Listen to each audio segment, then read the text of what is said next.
मोर प्रिय पिलाମାନେ आशा करी समस्ते बहुत ही भलरे थिबो एवं आपणकर परिवार भी प्रायतः समस्ते बहुत ही भलरे थिबे।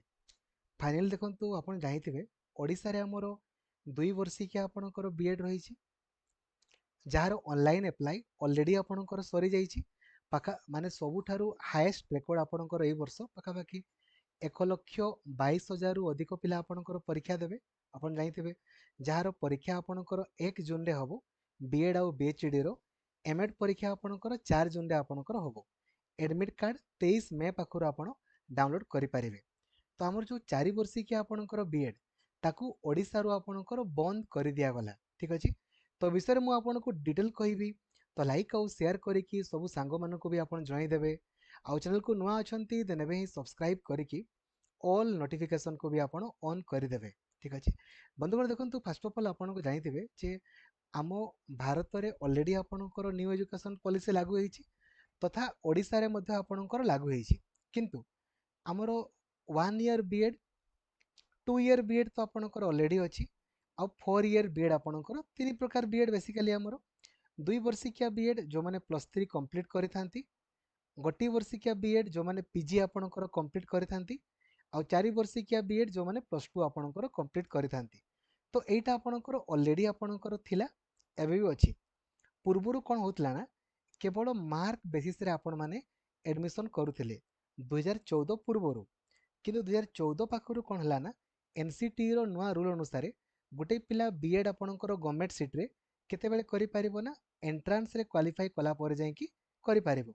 से भलिया जो 4 वर्षिकिया बीएड भी आपणकर कोन होतला ना मार्क बेसिस रे सिलेक्शन आपणकर होतला जार ऑनलाइन अप्लाई वर्तमान आपणकर चलीछि किंतु ताकू आपणकर ओडिसा रे बंद कर दिया गला। देखंतु 23 तारिख रो लेटर आपणकर अटे पढंतु कोन लिखा हिछि this is to inform all concern individual including students and parents that the NCTE under the Ministry of Education Government of India has issued as per the directive no fresh admission shall be made to the existing 4 year integrated BEd।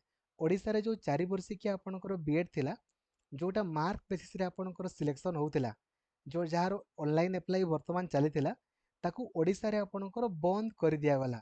Accordingly the said programme has been removed from the SAMS UG portal ताकू पूरा पूरी बंद कर दिया गला।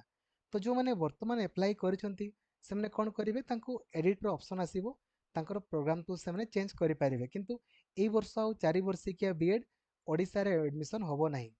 Next year पाखरु कोन होबो ना यार मध्य एंट्रेंस आपणकर होबो जे एंट्रेंस रे क्वालिफाई करिवो से ही 4 वर्षिकिया बीएड आपणकर करिवो 4 वर्ष रे +3 भी कंप्लीट हे जिवो आ बीएड भी आपणकर कंप्लीट हे जिवो आ 1 ईयर बीएड मध्य आपणकर जो माने पीजी कंप्लीट करितिबे से माने करि परिबे एवं यार मध्य एंट्रेंस रे आपणकर स्कोर रखिले ही आपण क्वालिफाई करि परिबे। ठीक अछि। तो यह थिला आपणकर कंप्लीट इन्फॉर्मेशन जहा कि म आपनको शेयर कली ओडिसा रो बीएड वर्तमान 4 वर्षिकिया को बंद कर दिया जाइछि। तो आपण बीएड परीक्षा रे बहुत इजीली क्वालिफाई करि परिबे ता पई ए बीएड रो लास्ट 60 डेज रो प्लानिंग वीडियो को आपण देखंतु आ जेमिति मु आपनको कहिछि प्लानिंग वीडियो रे सेमितिका वे रे पढंतु बिलीव करंतु डिस्क्वालिफाई तो आपण हेबेनी। ठीक अछि। मु रिसेंटली टिके व्यस्त रहि गेल तन करी आपनकर क्लास करि पारलिनी लास्ट 4 दिन हबो। तो आपनकर कंटीन्यूअसली एबे क्लास आपनको चलिबो एबे तो ऑलरेडी समर वेकेशन भी आपनकर हे जाइछि सब दिन हमें 10 रु 12 घंटा क्लास आपनकर लक्ष्मीधर सर ऑफिशियल एप्लीकेशन रे करा होछि। तो आगो आपण प्लानिंग वीडियो को देखि देबे देन पढ़ा आरंभ करिवे। Thank you. जय जगन्नाथ। धन्यवाद। Thank you.